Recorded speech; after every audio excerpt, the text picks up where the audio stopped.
Tonight, once again, we gather in search of the truth, dark, and mystery. It's the Drunk Turkey Show. Big development today in the investigation into the murders of 4 University of Idaho students. According to state and local officials and court documents, 28-year-old Bryan Kohberger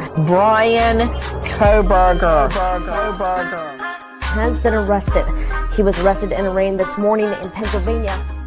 We have new details on what Bryan Kohberger was doing right before his arrest. Police says a tactical team burst in to arrest the Idaho murder suspect. He was in pajamas and latest gloves, stuffing trash into Ziploc bags. Hey, greetings from the year 3000. It still sucks. This is Philip J. Pride, and you're listening to the Drunken Turkey Show. Your one stop for this sort of thing. Hit that button, like and subscribe. You know what to do, just like every other podcast. It's like every other podcast. What is up, everybody? Welcome back to the DT Show. Sorry, I was drinking a little bit of water there. Actually, a little bit of soda. Welcome back to the show. Hit the like button, hit the subscribe button. Good to see everybody here. Today, we're getting back into the Bryan Kohberger case. We're going to be talking about a couple of articles that have been released. Now, in full disclosure, my I gotta fix this behind me. My computer typically has this issue where it turns off on me. I've been meaning to get a new one. Long story short, it'll restart throughout the day at one point. It hasn't done it yet, so there's a good possibility it's going to do it on the show. If it does it, hold on. It'll take me about 2 minutes to get it back up and going, and so I apologize in advance because it'll probably happen at some point. And because I said it, it's definitely going to happen because I'm going to jinx it. So like, comment, subscribe, guys. You guys know what to do. All right, so let's talk about the new Bryan Kohberger information. Apparently, there's a few things that have been going on, so I'm going to get back into more coverage. Back more into the Bryan Kohberger case coverage. There's a lawsuit that's coming on. I'm going to have a civil law lawyer on the channel here in the next few days or so. We're still working out the logistics of when he's going to be on the channel. He's going to kind of explain and discuss the ins and outs of the lawsuit against WSU. I have a 155-page document, court document of some of what we're going to talk about tonight. I haven't gotten into it. I was going to read some of it, but I was like, you know what? I prefer to look at that with, go through it, highlight what I think is important, and then, come with an understanding of that information. But we have a couple of documents that I wanted to read. One of them is from people stating that the Idaho murder victims were probably or possibly posed in their shared bed after being disfigured by Bryan Kohberger. So basically saying that he may have staged the scene. Now, I haven't read this article yet. I've only read the title. In full disclosure, I have a couple of jobs that I do, and one that takes up a significant amount of my time. And so throughout the day, I haven't had enough time to read through these things. So, and here recently, I think the content's been better when I've been reacting to the information. And so without further ado, I'm going to react to this one. Let's see what's going on. This says here, autopsy reports for Kaylee Goncalves and Madison Mogen support the notion that Bryan Kohberger posed the 2 young women together after their brutal murders, according to a newly unsealed filing from the prosecutors for the case of the 2022 quadruple murders in Moscow, Idaho. Dr. Brent Turvey, hold on, that moved on me, the crime scene expert for the defense, first posted this theory after viewing the autopsy reports, according to the filing. So this is a defense argument. So the argument here is that, so you got to take whatever is going to be coming out of here with a grain of salt. This was going to be an argument before Bryan Kohberger admitted guilt, pled guilty, and took responsibility for the murders. I think a lot of people forget that he's done that. He's not said, hey, it was somebody else. He's not said, hey, this is the real story. This isn't, no. He's accepted guilt and has stayed quiet, to surprise of some.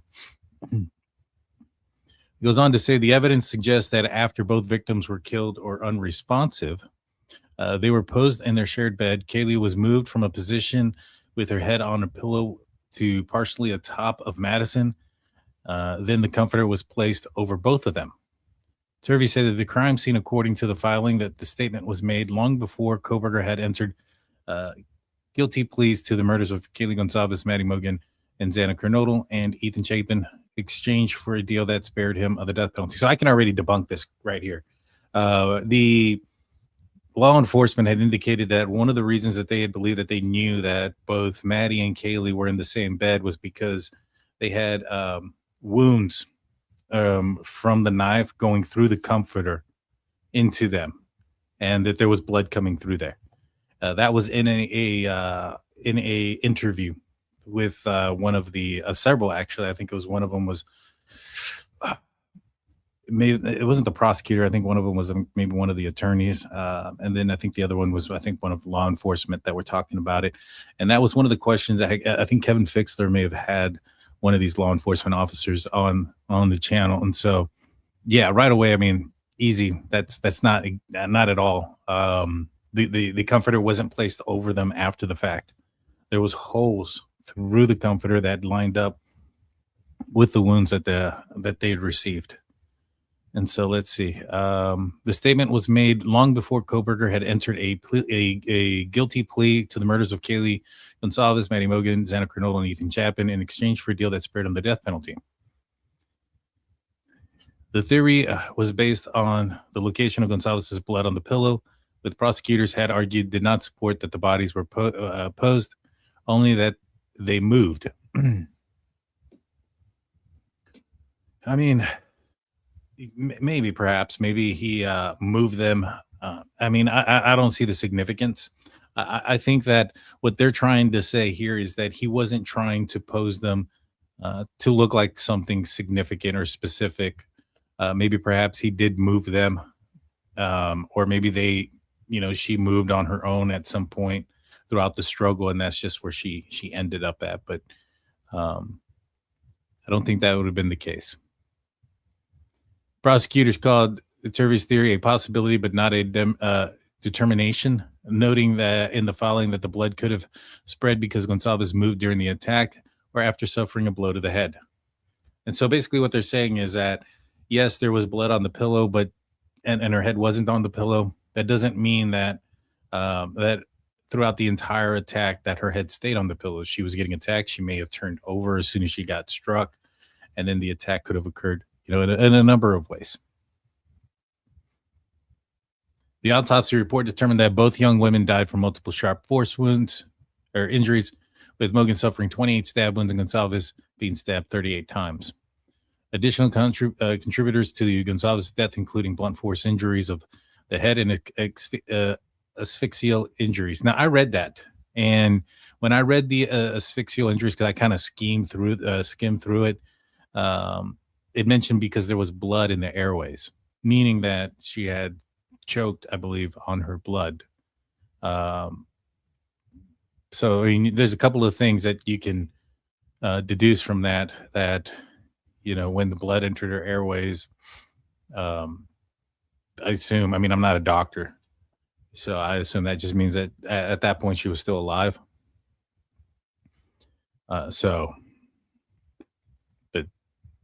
But I mean, could he had strangled her at some point or placed his hand on her throat during the attack? 100%. There was also punctures on the outer table of the skull, injuries to her teeth and tongue, and hemorrhage into the chest cavities, according to the filing. Kohberger predominantly stabbed the two women in the scalp, face, and neck, where Mogen had 13 wounds and Goncalves had at least 24 wounds, according to their reports. It also noted that neither of the girls had blood on their bottoms or tops of their feet, indicating they were not upright or moving about the area at the time or during the attack. Yeah, meaning because obviously blood flows downward, right? And this is another reason why we're probably not seeing like bloody footprints, right? Because this attack, Bryan Kohberger is not like standing on the bed attacking them. He's like leaning over them. He's mounted the bed. He's over them, right? And so everything that he's doing with them is going to be, gravity is going to be going down towards the bed, not towards his feet, not towards their feet. And so that's why we're not seeing, like, for instance, a ton of blood. Now, there was that one bloody step that was found I think that law enforcement indicated was possibly a Vans shoe. It is, in my opinion, that it's possible that it was from that night. It's possible it was from a different night.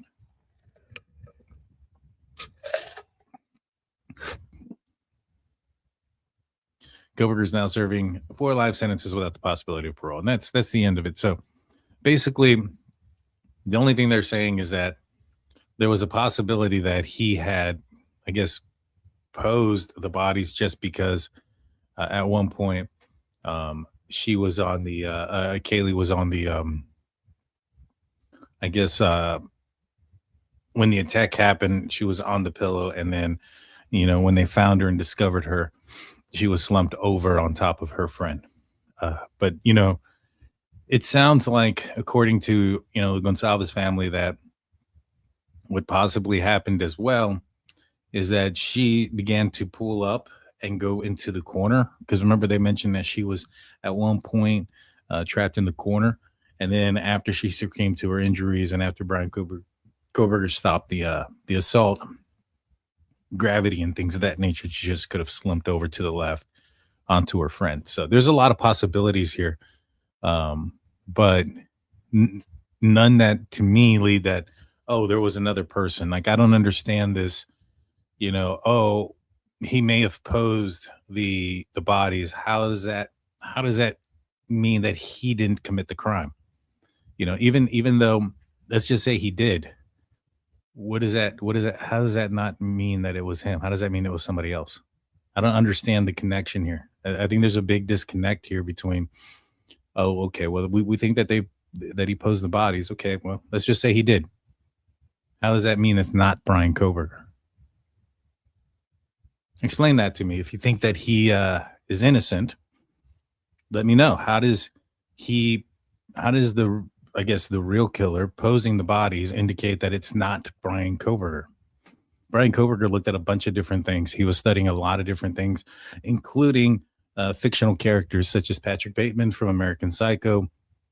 And I was able to predict those things because I had an idea of what kind of person he was and the kind of person that he, was trying to emulate. I was able to predict those things accurately because of that.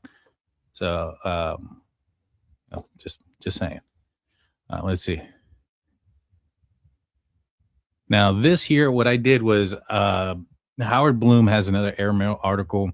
It didn't allow me to highlight anything. So what I did was I just kind of took out the important stuff, right? And so I deleted the what I call the fat, because he's a writer, he's an author, and he likes to emphasize on certain things, and so what I did was I copied and pasted it, and then just removed all the stuff that had to do with like a story that's not really relevant. And so let's look at the meat and the potato, so to speak, of what Howard Bloom is saying, and then we'll break it down. All right, so here we go. Hit the like button. Also, by the way, guys, hit the like and subscribe. Ring that notification bell. So this goes on to say, after maintaining their client's complete innocence, Kohberger's defense team reached out to Thompson and disclosed they were ready to discuss a plea deal. By the end of the weekend, it was agreed that Kohberger would plead guilty in return for the state's not pursuing the death penalty. He would serve 4 consecutive life terms, as well as relinquish his rights to his appeals. Now, to be honest with you, Kohberger taking a plea like this, to me, I know some people are saying, oh, he did it to spare his life, or this, that, and the third. The argument they were making about his autism and all this other stuff that could be used as a mitigating factor, a litigating factor as to why they shouldn't give him the death penalty, given the history of Bill Thompson, where he's never really fulfilled a death penalty case. The only one time that he's gotten a conviction, and that was that was what was ordered, didn't go to fruition. They challenged it based on something very similar, and it was won, and it was not challenged by Bill Thompson. And Bill Thompson, on his way out the door and things of that nature, I don't think he was going to fight it, to be honest with you. I think he was very pleased, as we can see here, with, getting at least 4 life sentences. I 100% believe that even if they would have given him the death penalty on appeals, Bryan Kohberger most likely would have won that appeal. I'm just being honest. I think he would have won his appeal based on his prior history of ADHD and autism and all this other stuff. And I think that he eventually was going to be where he's exactly is right now. So for those to say, oh, he did it to do this or that, I think he had a very strong case to get the death penalty thrown out. And I think that he knew it. And I think his defense team knew that was probably the only thing that was going to save his life. I think there was more to it. I think maybe perhaps he didn't want his parents to get involved or get up there and maybe have to purge themselves or commit perjury themselves and find themselves in trouble some form or fashion. And so maybe that's why he knew the writing on the wall. He was caught. He knew the evidence they had against him was pretty strong.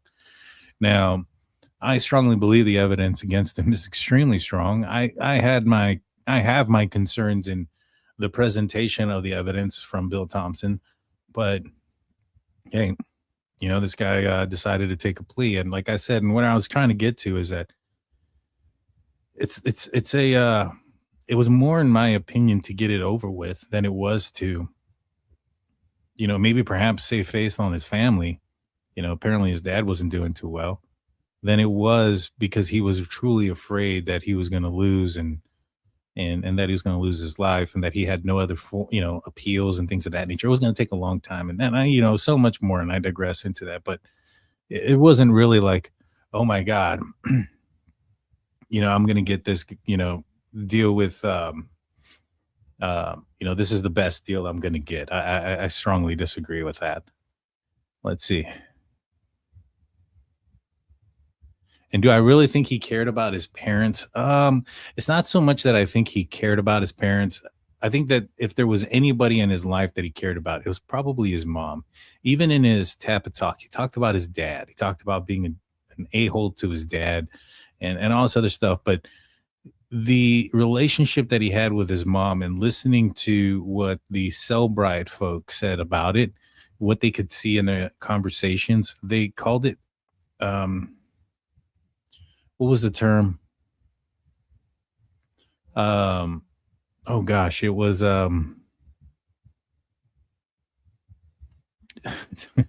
it's another term for like almost inbreeding, but it's not inbreeding. It's incestual, I think is the term that they had used. And that it was weird. Now that's the term they use, not me. Right? So I think that there was the possibility that he had not necessarily a sexual relationship with his mom, but a different type of relationship with his mom to the point where he did care about her, and I think that maybe perhaps that was the only person that he did. And, when it comes to his father and things of that nature, not so much.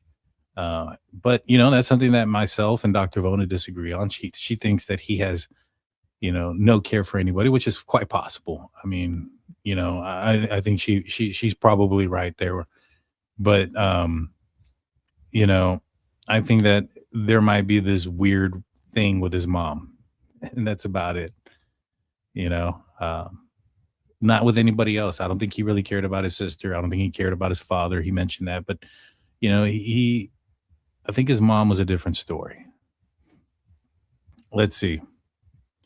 It goes on to say Latah County Prosecutor Bill Thompson, the lead attorney, accepted Kohberger's plea deal. The next day, the stunned families of the victims learned about the impending settlement in an email notification. 2 days later, there was Kohberger in the courtroom. 2 weeks later, Kohberger was formally sentenced. And after respectfully, putting that in quotations, declining the judge's offer to make a statement, he hobbled out of the courtroom in chains to begin serving his sentence. When Kohberger suddenly pled guilty, I was sure the justice had been done. But it struck me as incredible that both the prosecution and the judge had sanctioned a resolution that allowed so many of the essential questions about what had occurred to go unanswered.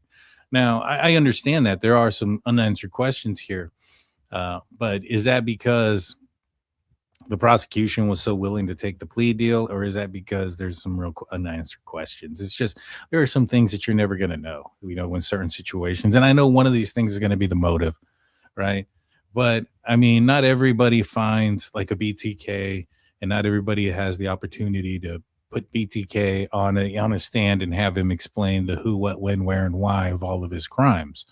You know, if that would have happened today and he had this prosecutor, they would have accepted his plea deal based off of the evidence, and we would have never heard any of the information that BTK put out there. And at the end of the day, there are just some people that are wired differently. There's not any rhyme or reason. And, you know, and if you have somebody that's going to go in there and commit a crime like this against 4 people, you best believe he's probably wired wrong. You know, I mean, it's just most logical explanation there. And when you have somebody who's just wired wrong, why do they do the things that they do? I mean, you know, I don't know. But just because you can't answer it reasonably with a reasoned mind because it's an unreasonable situation doesn't mean that it didn't happen. There isn't going to be a reasonable situation like, oh, you know what? That explains it. You know, you're not going to come up with some miracle answer and have that reaction like, oh, gee willikers, there it is. That explains why he did it. All of it makes sense now. No, it's not going to make sense because it's coming from an irrational person. What do authorities think of this when? All right, hold on. It says when Kohberger, here I am. There remained no apparent motive for the murders. There you go, like I just said. No confirmed connection between the killer and any of the victims. You know, what was the connection between BTK and his victims, or the Zodiac killer, or some of these other guys? No explanation of how Kohberger fled the scene without leaving a trail of blood in his wake. He did. That's not true at all. If you look, I don't bring up the pictures because that's disrespectful to the families and things of that nature. But if you look at the pictures and there are photos, you can see where blood trail is going from the upstairs bedroom to Kaylee's room. Now, you can tell a couple of different things based on the blood drops, the direction of travel, speed, and things of that nature. There are some droplets on the wall closest to where there's a stairway going down to the first floor. If you're on the first floor, you go up the stairway, turn around, and then to go towards Xana's room. There's this little like half wall there. On that wall, you see some blood moving in a downward, like I would say back direction, as if somebody's going at a high rate of speed and is moving their arm downward as they're walking behind somebody. Clear as day. You can see that. You can see this motion where somebody's walking. Now you don't see the footprints because, as we mentioned before, he didn't kill anybody standing up, right? And so he wasn't standing in a pool of blood for him to have brought the footprints down with him. And so there is a trail that is very easily followable, that you can follow to Kaylee's room. Let's see. No, now, did he leave blood in his vehicle? No. And but he also had his vehicle for an extended period of time, and it was immaculately clean. You know, it's not like they arrested him, you know, as he was leaving the scene and they didn't find blood in the car. Now, if that was the case, you know, if they pulled him over on his trip back to Pullman and they didn't find blood in the car, then, or anything or any evidence at that point, then I'll be like, you know what, you probably got a point there. But 7 weeks later, with a guy who understands how to remove blood and how, you know, blood is destroyed or how evidence is destroyed and things of that nature, you know, like I said, there was this guy, I think his name was Corco, out of Rochester, New York. He went and killed his dad with an axe. He stood over him, slammed an axe into his head, then did the same with his mom. His mom survived though. And he fled back 3 hours, drove 3 hours back in his Jeep, didn't find a single piece of blood, had no sign of a cleanup or anything like that, didn't take a shower. The way he was able to do it, authorities suspect because he was a vet tech, and that at his veterinary clinic, they performed surgeries on animals that he had protective clothing that he had access to. And they believe that that's what he wore during the commission of the crime. Well, guess what? Somebody who has extensive experience and knowledge and training in forensics, they're going to know how not to leave their DNA behind, right? So it's not that difficult to figure out. Let's continue. And no understanding of why 2 residents of the house, including a young woman who had stepped out of, now he's lying here. He said stepped out of her bedroom to find herself staring into the killer's black mask, faced and had been spared, and no murder weapon. I mean, they didn't capture him at the moment. Now, it'd be one thing if they caught him in the moment and he didn't have the gun, the knife with him. All right, then you can say, where's the murder weapon? We caught him in the act. It was 7 weeks later, man. And then now he's lying, saying that she stepped out of her bedroom. When he said something hit me, I was talking to a friend of mine, and I was reading this, and he goes, this is when something struck me. The first thought that came to my mind was like, was it the bomb that you said Bryan Kohberger was building? Because that was a bunch of crap too. Now, this is starting to piss me off because this is a flat out lie. She opened the door and then she closed it. She never said she stepped out of the door. That was never said. Never once. So this is a flat out lie. And this is where I start to get upset, because it's one thing to have your opinion and to speculate, but then another thing to dramatize the scene so that way you can manipulate something so that, I don't know, maybe you're not getting the views or the things. And I had him on my show, and I'm fairly upset about this because, it sounds to me like an attempt to be relevant at this point. Let's continue. I have come to consider a startling hypothesis. Bryan Kohberger may not have acted alone. What do the authorities think of this? When I reached out, several declined to comment, but one knowledgeable official who did not wish to be identified told me this. If we said there was an accomplice, we'd look like fools for negotiating the plea bargain. The truth is, we made a deal to avoid the time and expense of trial, but there is a lot we don't know, or that we will never know. Indeed, there is. Well, Bryan Kohberger's not talking. He's the only one that can answer those questions about who, what, when, where, and why. Why he decided to do this, when he decided to do this. We can piece together some information. We know that his neighbor and his friend Jeremy Sabbath passed away, I believe March in 2022, and just around the corner he went out and purchased a K-bar knife before he moved away. I know that according to his, I think one of his classmates that he had classes in DeSales mentioned that Elliot Rogers was a influence on Bryan Kohberger, and Bryan Kohberger studied Elliot Rogers. And I think that one of the situations that I guess got Elliot Rogers going was the passing of a friend of his shortly before he decided to commit the crimes that he was going to commit later. Very similar. Again, when it comes to Bryan Kohberger, there is nothing at all that is authentic to him. I was able, again, to predict that American Psycho was going to be on his phone and that he had an infatuation with it and that he was, following them because of what he said. He was going on basically saying the same things that Patrick Bateman was saying in the movie. When he tried to, make a joke about something to be funny with a girl, talks about her having good birthing hips. That's from the movie Dark Shadows. He had no authenticity, had no imagination or original thought of his own. Just before Kohberger arrived that night of the murders, a DoorDash driver dropped off a delivery, a sure sign that at least someone was awake and may not have been taken by surprise. Moscow police performed 2 test runs. With each occasion, the officers demonstrated that one killer could accomplish the 4 fatal stabbings within the allotted time. And one thing that Mr. Bloom doesn't put on here is what was the allotted time. It was between 2 minutes on a fast time and 4 minutes on a short time. Meaning that if you went in there and in the documents indicated that they had accounted for every wound and every strike according to the blood splatter and the wounds on the victims, and they could do it as fast as 2 minutes. And if they took their time walking and methodically going from one room to the other, it took them only a little bit over 4 minutes. So he's withholding the allotted time. Yet this does not take into consideration the time it would have elapsed for after he walked out of the sliding glass door. Kohberger would have needed to trudge back up the icy slope to his car, move and dispose of his bloody clothes, and enter and start his car. What is he moving like molasses? And then once you get up there, it's not going to take but 20 seconds to dispose of your clothes, take your clothes off, put them in a bag, and start your car. How slow do you think he's moving? Is he in water? And then proceed down the hill in his car.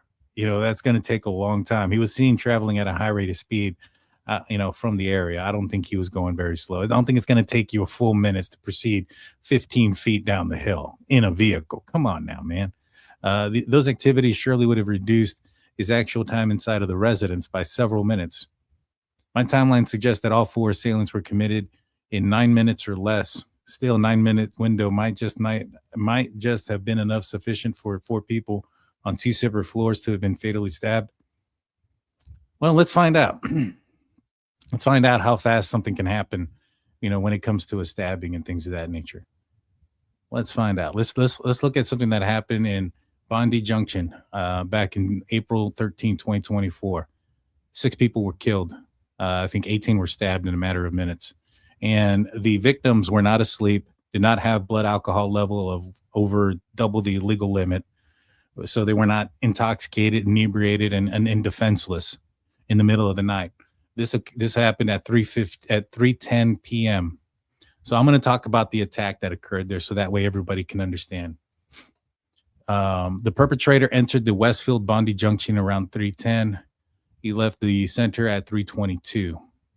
At 3:32, while standing in line at the Sourdough Bakery, he pulled his knife from his backpack and fatally stabbed Don Singleton, who was just in front of him at the line. Then the perpetrator moved south at 3:33:01, so just a minute and 1 second later, he killed Jade Young just south of the bakery. He tried to attack a woman outside of the AGE Athletica store, but merely scratched her. At 3:33:18, he fatally stabbed Yuxan Yishen outside of Peter Alexander Fashion Store. The perpetrator then stabbed a woman outside of Cotton On Realtor and another outside of Lulun Clothing Store. Both victims survived, but at this point, he's already stabbed, 6 people? Started at 3:32. At 3:33:28 p.m., 2 security guards noticed the attack was happening and decided to report it. So within a matter of 1 minute and 28 seconds, this man has stabbed, 5 people? Fatally killing 3 or 2? Interesting. At 3:33 p.m. and 28 seconds, 2 security guards reported this. They walked towards the Sourdough Bakery. The perpetrator attacked another woman outside of Kua K. She survived. Kutcher briefly entered a Meyer store where he stabbed another woman. She also survived. 3:34 p.m. he ran from the store and stabbed Ashley Good outside of AGE Athletica. As Good staggered away, the perpetrator started to stab her 9-month-old daughter. Good ran back and tried to fight him, but he stabbed her again. The perpetrator subsequently left. Good's daughter surviving with head injuries. At 3:34:26, so we started at 3:32. So now we're at 2 minutes and 26 seconds into this fatal attack of people who were alive and awake. People who were awake and alert is what I was trying to say. Not asleep, not inebriated, not in their bed, not at 4 a.m. At 3:34 and 26 seconds p.m., the perpetrator ran back past Sourdough Bakery and stabbed both the security guards, fatally wounding one of them and one of them surviving his injuries. He then ran north, stabbing 2 women, both survived at 3:34:51. So he did that in a matter of 30 seconds. He fatally stabbed Prika Dechira outside of Chanel Boutique. Following this, he moved down to the 3rd floor, went from another floor to another one. And this started at 3:32. So by 3:35, he went from the 3rd floor to the 2nd floor. Has already stabbed multiple people. And this is in a matter of 3 minutes and 40 seconds. Outside of a Zimmerman store, that woman also survived her injuries. Cauchy ran around the 3rd floor and tried to access the 4th floor via an elevator. 2 Frenchmen, Damien and Celias, rescued a woman on the escalator and tried to block him with billards. Eventually, the 2 men threw their bodies at Cauchy and ran out the mall. The attacker moved up the 4th floor and stayed on the escalator of the 5th floor outside.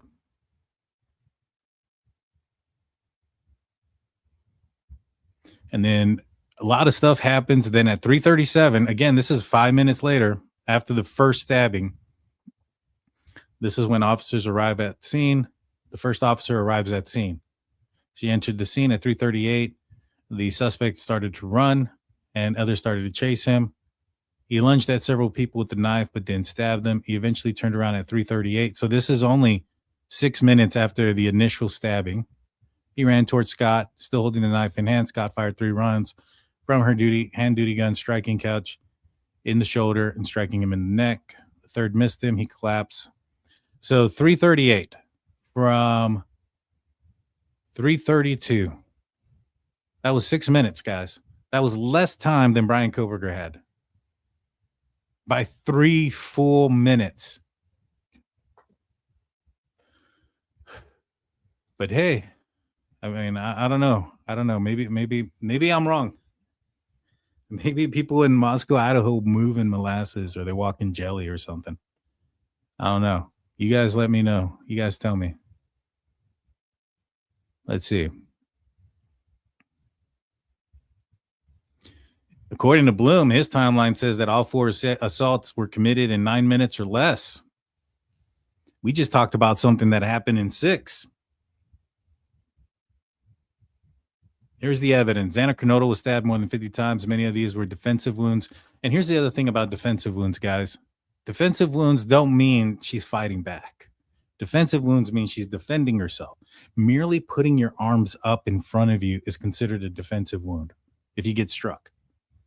That's it. That's it. She fought back. No, she didn't fight back. She defended herself. You're mistaking the words again, my man. For an author, it's kind of happening a lot here. Kaylee Goncalves was stabbed more than 20 times. Her family put the precise number of wounds at 34. She also resisted her assailant, and his response was ferocious and brutal. There was evidence of asphyxiation to the injury, which means that she had been strangled and perhaps gagged. No, I believe it said that there was blood in her throat or in her airways, is what I read. I could be wrong, but maybe he's right. Maybe he did grab her by the throat at the same time.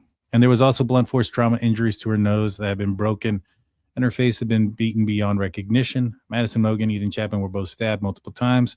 The exact counts have not been publicly released. I think I saw Ethan was something like 7 times in the leg, a couple times in the chest, neck. It was a lot less for Ethan than it was the other girls. And I've seen the crime scene photos too. It does not look like anybody fought back. Like everybody describes, like, oh, there was this big fight. Xana was fighting. It does not appear that way. It appears that, there's not a lot of, there's a lot of mess in the room. You would expect to see that mess shoved in one area or pushed. When you have those things everywhere, it makes something look like obvious about what occurred there.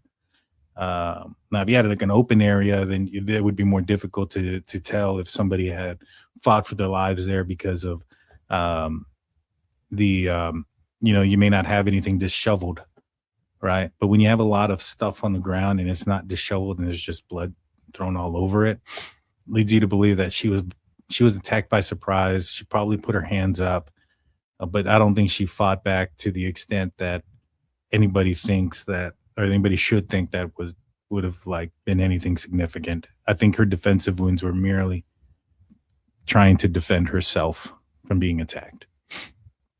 The bed is not moved over to the side. There's just so much there that does not indicate somebody fighting back like this huge fight. It's more of a surprise attack.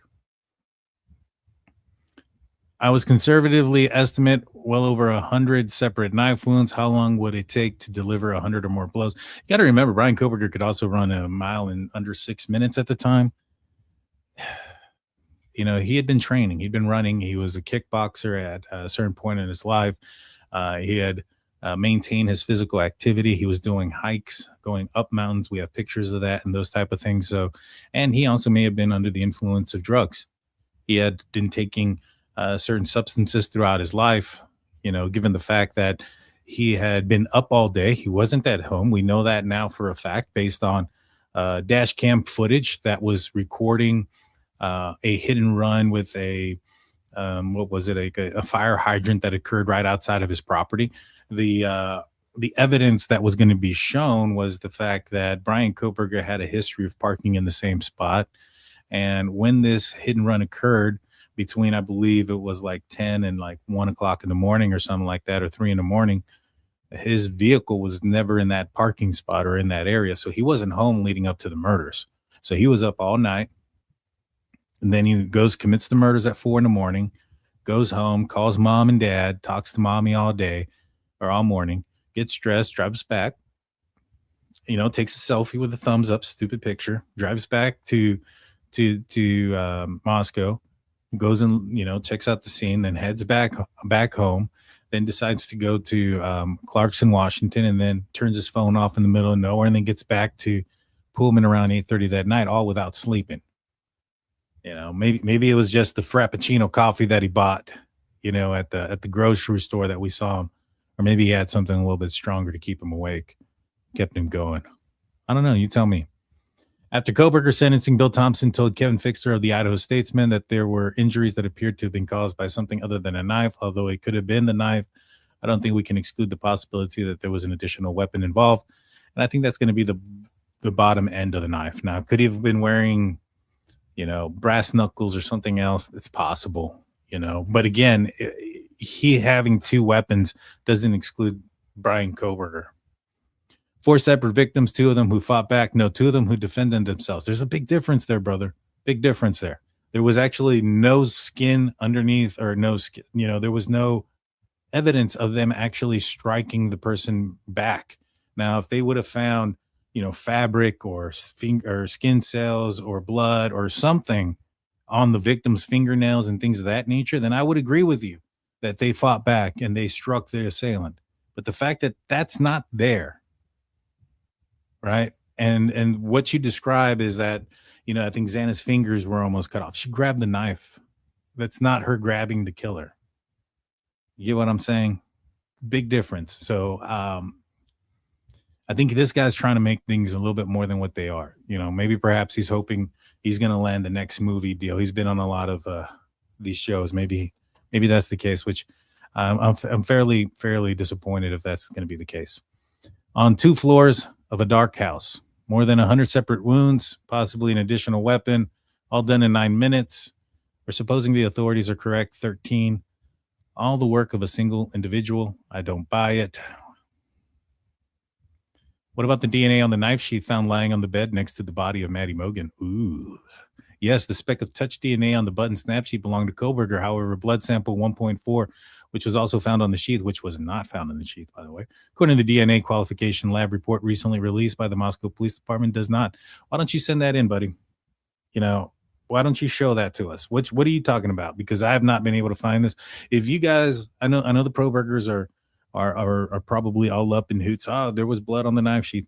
Send in this document to me. Email it to me, drunkturkeyshow@gmail.com. If this document does exist and it says that there was male DNA, blood DNA on the knife sheath, I'll pull it up and we'll read it.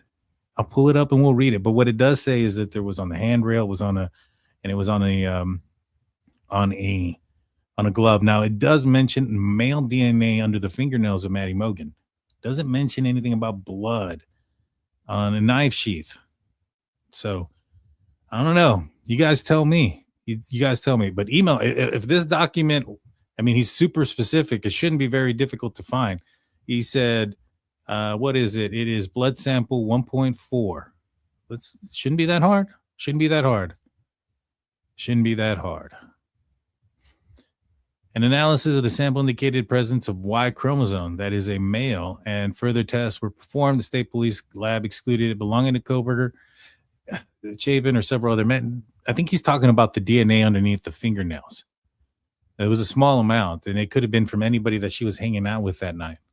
So whose DNA was it? The man's identity remains unknown, yet I know this. It's DNA that persuasively and reinforces speculation that another man may have been at the top floor bedroom with Kohberger when the killings took place. It's also been long established that unknown blood DNA had been found on the first floor handrail and on a glove outside of the home. Is the DNA on the back of the knife sheath the match for either of these 2 still unidentified samples? Dude, you're just creating a lot of crap for no reason, man. But again, if this does exist, send it to me.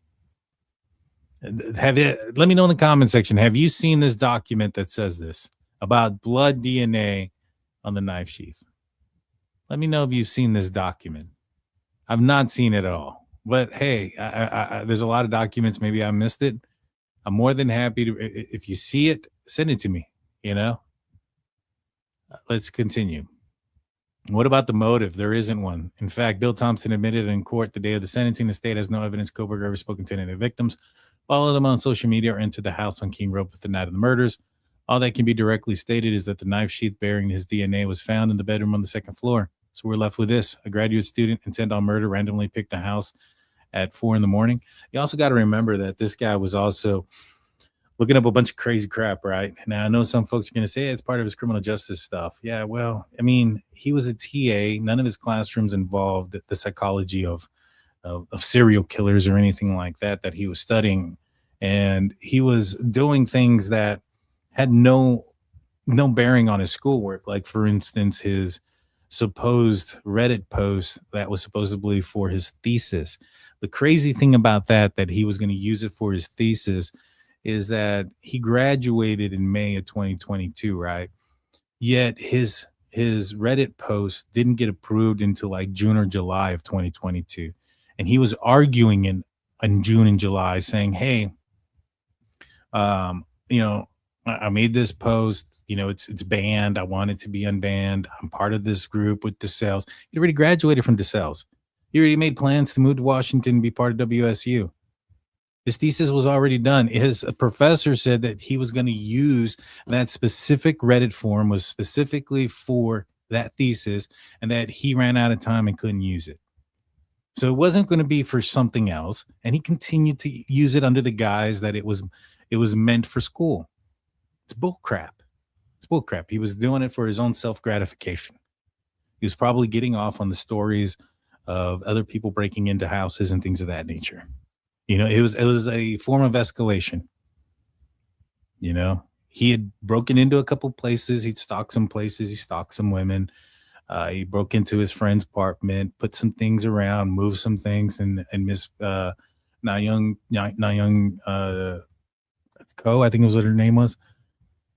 You know, did some things to scare her, and then eventually worked his way up to committing the crime. Yeah, it's certainly possible, but it doesn't work for me. Here is a criminal justice student who was meticulously in his planning, who didn't leave a drop of blood in his car or apartment. He didn't kill anybody in his car or apartment, who didn't leave a fingerprint in the King Road house. I mean, if you're wearing gloves, you're not going to leave a fingerprint. And who managed to avoid having his face or license plate appear in any frame of videos that captured the white car at the scene. Would he have chosen that specific house on a whim? I think that all those things that you mentioned right there are why he chose that house. He chose that house because he could get in and out of that neighborhood without having to pass in front of a camera that would capture his license plate. You know, I was able to predict with a fair amount of accuracy the route he got out of that neighborhood before he even got arrested. I knew which route he took and where he went. Now, I didn't know how far he went or whatever, but I knew how he got out of the neighborhood. And that was after they were able to, you know, after that screenshot or that image of that white Elantra that came out on the highway from the gas station. And how I was able to determine that was because up to that point, Moscow PD had not left Moscow. And at that moment, they started going to other places, pulling surveillance tape. And so that told me that this person had to have left that neighborhood without coming across a camera. And I went and started looking, and there was just one route that you could take that leads you out of there. And sure enough, that's the route that he ended up taking.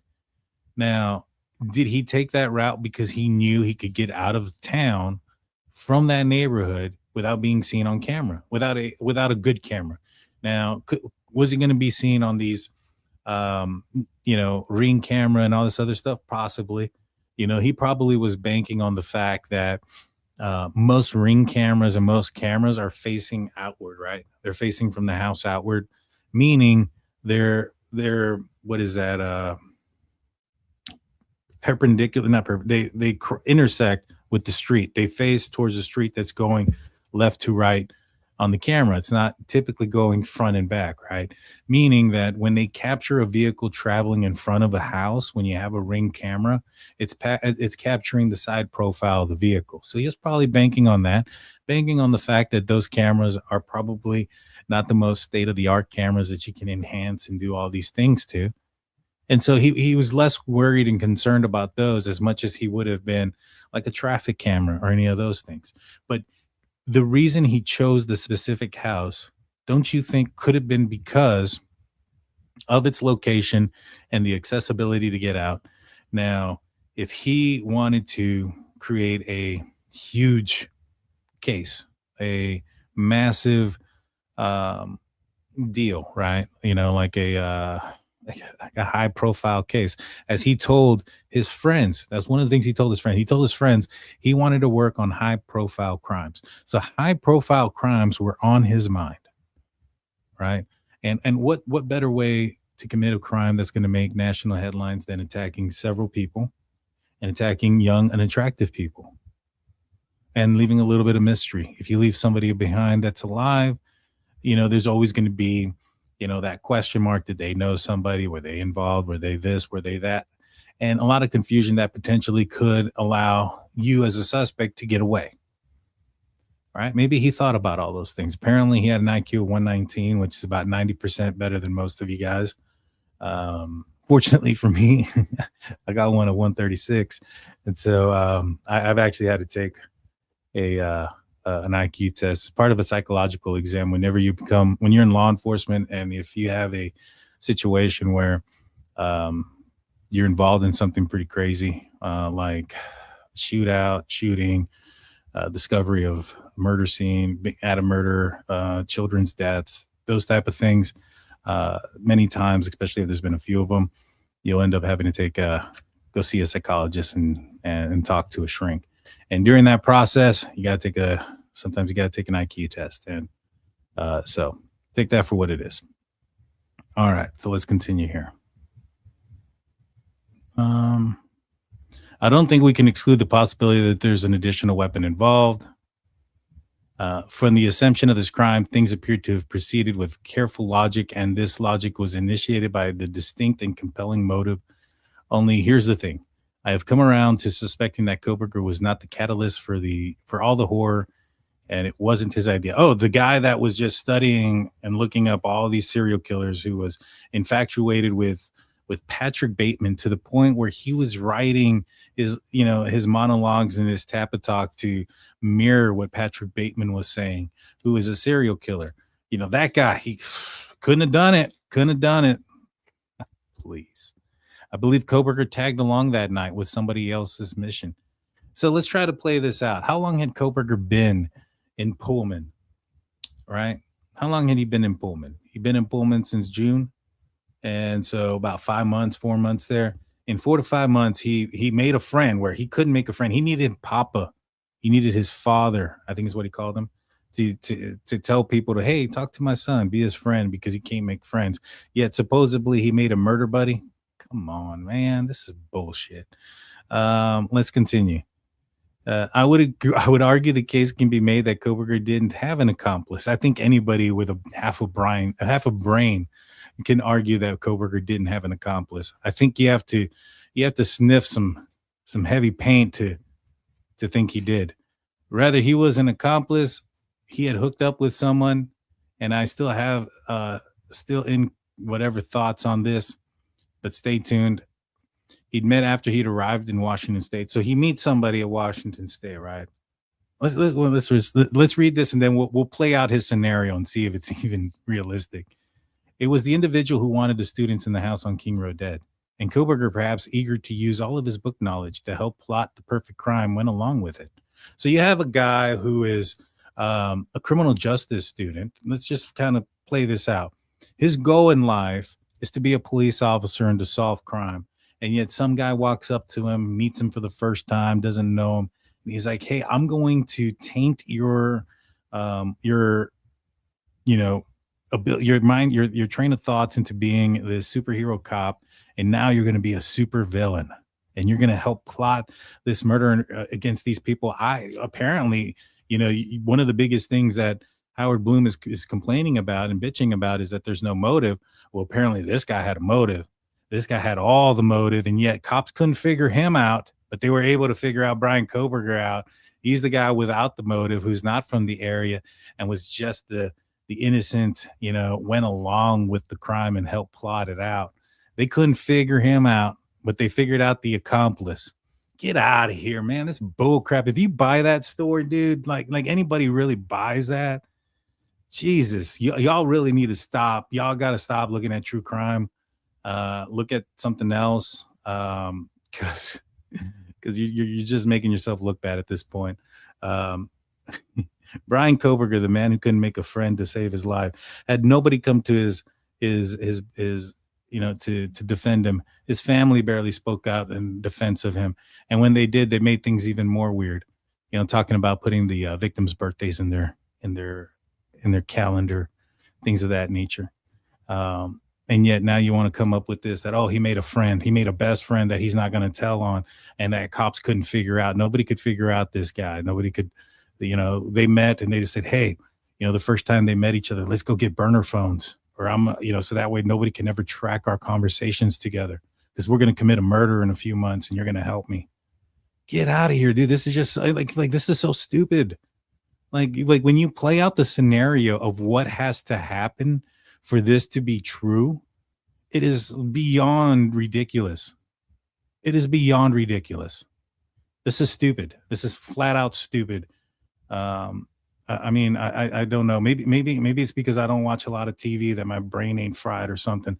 But if people are truly believing this, you need to check out, man, and stop watching TV. Stop get off the TikTok or the Tic Tac. I don't get on that. Go out into the world and smell the roses. Try to figure out a puzzle. Do something positive in your life, because if this is what you're believing in, the Chinese, putting on that stuff on the Tic Tacs that eats your brain, it's working. It's working on you, because this is beyond ridiculous. But let's continue. Let's conjure. He goes, but that's just the conjecture. That's a trail of thought that I will admit might lead to a very dead end. Oh, please. It makes no sense, buddy. I'm sorry. It just makes none. But when into the bubbling stew of suspicion churned by the volumes of new evidence, a pot worthy of further stirring. I don't think it's worthy of any stirring, but man, to be honest with you, this isn't a fictional story, and these aren't fictional characters where you can say, hey, let's stir the pot a little bit. There's something worthy to stir the pot. That's my opinion, blood money, trying to make some money off of somebody else's death. I don't like that. In the end, I'm still left puzzling over the vexing moment. On the night of Bryan Kohberger's apprehension at his parents' home in Pennsylvania, he was led in handcuffs back to his police vehicle. That should have been the end of the story, or rather the beginning of the end. But before the car drove off in the state police barracks, Kohberger reportedly asked a single question. Was anybody else arrested? But when eliminated by the catch of new evidence, a different, more ominous interpretation surfaces.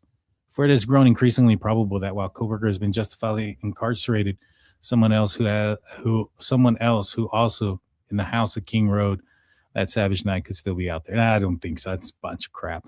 But let's talk about why Kohberger asked, was anybody else arrested? Dude, I'm upset about this, because I actually sent this to Howard. I sent this to Howard Bloom. I sent him the emails from Michael Kohberger that showed when Michael Kohberger purchased his plane ticket. Michael Kohberger purchased a plane ticket to go fly out to Pullman to go get baby dearest Bryan Kohberger on December 10th, and was flying out December 11th to have gotten there the evening of December 11th, so that they could have ridden out into the sunset in the Elantra shortly after the bolo happened. Right? Now, if this was something that was planned months in advance, don't you think that plane ticket would have been bought earlier? Kind of like the plane ticket he bought to return back home. See, what a lot of people don't know also is that Bryan Kohberger's dad, Michael Kohberger, purchased a plane ticket the same day that he purchased a plane ticket to fly to Pullman, to fly back from Pullman to Philadelphia. And that was going to happen on January 20th. So this was a man that planned ahead. Bryan Kohberger told people he was going to fly out. Now, his plan changed when the bolo came out, and heck, he couldn't be in Pennsylvania. And then all of a sudden, law enforcement find his vehicle. He needed to have it. He needed to take it with him. And I'm sure as hell as he was going to sell it while he was out there. And so he got his dad to change plans, buy a plane ticket, fly across country, travel with him in the vehicle that he used with an instrument of the crime, with the vehicle that Bryan Kohberger used to get away across country, and then allowed him to store it in his garage. Now, maybe perhaps if Bryan Kohberger drove an Escalade or a high-end car of some sort, but he drove a freaking pre-owned 2015 Hyundai Elantra, and it was the base model. And yet that was what he wanted to keep inside of his garage. He was like, Mr. Kohberger, Michael Kohberger, decided to clear out his garage, not park any of his vehicles in there, and allow his son to get in there and clean his car multiple times without, and this brought up no attention, no suspicion whatsoever, especially given the fact that law enforcement were now looking for a vehicle that matched your son's car. Go figure. But hey, some people buy that crap. I don't. Not at all. Not at all. And so, again, some people do. I think it's insane. If you buy this stuff, you think somebody else was involved, you think it was too little time. Stop watching TV. Read a book, look up some actual cases where things have happened, such as this horrible mass stabbing that took place in April of 2024, where in the matter of 7-8 minutes, somebody stabbed 15 people, killed 6. During broad daylight, during the daytime. None of the victims were asleep, inebriated, under alcohol influence in the dead of the night. Multiple levels.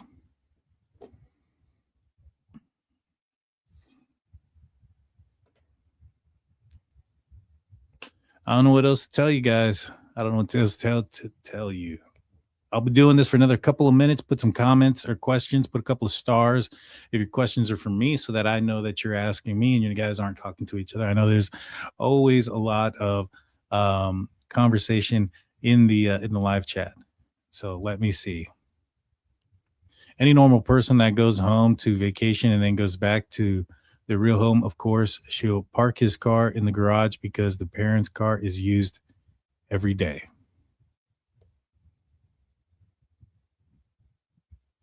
Bryan Kohberger didn't even park his car in the garage when he was in Pennsylvania, in Washington. He didn't have a covered parking. So, I mean, I don't understand that aspect. Like, I'm just going to all of a sudden park my car in the garage. I don't know. I don't think so, Richie Rich. Bryan Kohberger had pictures of his car in the parking lot full of snow. We have those pictures where he sent those pictures, I think, to his dad and to his mom. So it's like, again, it'd be one thing if he had his vehicle in a garage at home and he was trying to protect it and things of that nature, or that, he was, he lived in Texas or he lived somewhere else where it didn't snow and he was afraid of salt and all this other stuff. But nah, I don't buy it. I don't buy it one bit. A Hyundai Elantra 2015. Yeah, no. I was right about you were right about the similarities with the Tepe unalivings. McKee gets creepier by the day with the new info coming out. Guys, I'm going to be talking about the Tepe case tomorrow. I called out that the person in that case had cased the place out, had been there before, had calculatedly, did everything under calculation, that this was a person that was intelligent and had tried to elude law enforcement. I kind of described someone similar to Bryan Kohberger. I had said that if it was a case that somebody got arrested within 4 weeks, it was going to be somebody fairly close to the family. If it was a situation where it took more than 4 weeks for an arrest to occur, that it was going to be somebody similar to Bryan Kohberger outside of the family or outside of the circle, not necessarily family, but outside of the circle. And guy gets arrested 2 weeks, ends up being the ex-husband, went through a bunch of calculation to commit the crime. I've called almost everything in that case down to a T. And with the new information that has come out, I can tell you what he was doing, December 6th, and why he was doing it and how it affected his ex-wife and where she was and why she left the football game. This is all reported. I got an idea of what happened there. And so we'll see if I'm right. I'll be talking about that case tomorrow night. So make sure you like, comment, subscribe. It'll be the same time as we aired tonight at about 8:30 Central, 9:30 on the East Coast, 6:30 on the West Coast. And we're going to be talking about the Michael McKee murder case, where he allegedly taken the lives of Monique and Spencer Tepe back on December 30th, 2025. And that case is interesting, and we got some new information, and tomorrow night I'm gonna be going live on it. So we'll get it going. What's going on, Dr. Vaughn? I got multiple emails and comments that our live was the best yet. Apparently they think I did good on this one too. Looks like there are 2 psychics here. Yeah, you know it. But yeah, I was like I said, I like I said, that the way the guy was walking, the way the guy was looking down right in front of the cameras, the fact that he didn't park up right close, he parked far away. This was all this was all planned out. The fact that there was no sign of forced entry in that case, and that the victims were found in the bedroom, told me that, and initially they had no sign of a motive, right? And there was no sign of like a burglary or any of those things. And so it sounded like that and then also when you look at the video of the guy walking down the alley, he's not looking into any of the other vehicles. He's not checking any of the other doors or looking anywhere. He's looking down, looking away, trying to avoid the camera. All of that told me that he had a specific target in mind. And it was those two victims, Spencer and Monique Tepe, and that this was something that was calculated. This wasn't a act of rage in the moment, because in those scenarios you would expect that person to drive right up to the house without control, without care or reason. There'd be some sort of sign of forced entry, and then there's probably a lot more evidence. But the fact that we also find out that he's used a silencer and so many other things, I'm telling you guys, I literally predicted almost everything that we're going to find out in that case as well. The evidence is what the evidence is, and when you understand how the evidence is used and what it means, it's easy to predict some of the outcomes that are going to happen. So hit the like button, subscribe. We're going to be talking about that tomorrow night. Let's see. It's been making jokes all night. I just started looking at the live chat.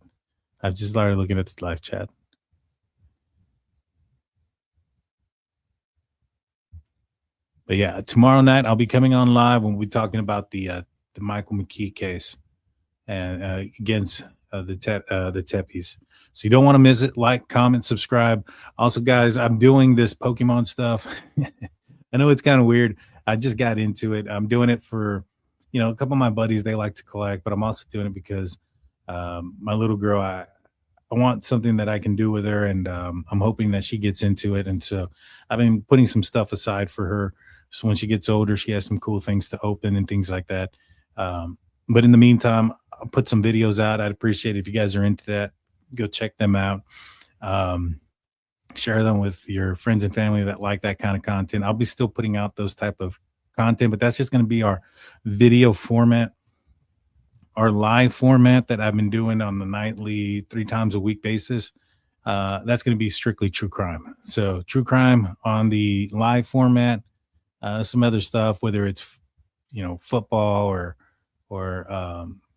Pokemon or cars or conspiracies or anything else outside of true crime, is going to be recorded videos. So like, comment, subscribe. I'm going to be back on tomorrow night, and then probably again with a civil attorney talking about the WSU lawsuit. And then I want to plan on coming back maybe this weekend, if not early next week, about the some of these documents that were released in the Bryan Kohberger case, so that we can go through them and figure it out. But until next time, guys, I need a Drunkturkeyshow channel. I might get that. You might be on to something there. You two bad actors, you might be on to something. I'll see you guys next time, guys. I'll be on tomorrow night. Am I interested in buying any type of Pokemon cards? Interesting. Hit me up on my email, drunkturkeyshow@gmail.com. Hit me up. Maybe we can make a trade or a deal. We'll see you guys next time, y'all. I'll be back tomorrow night. Peace out.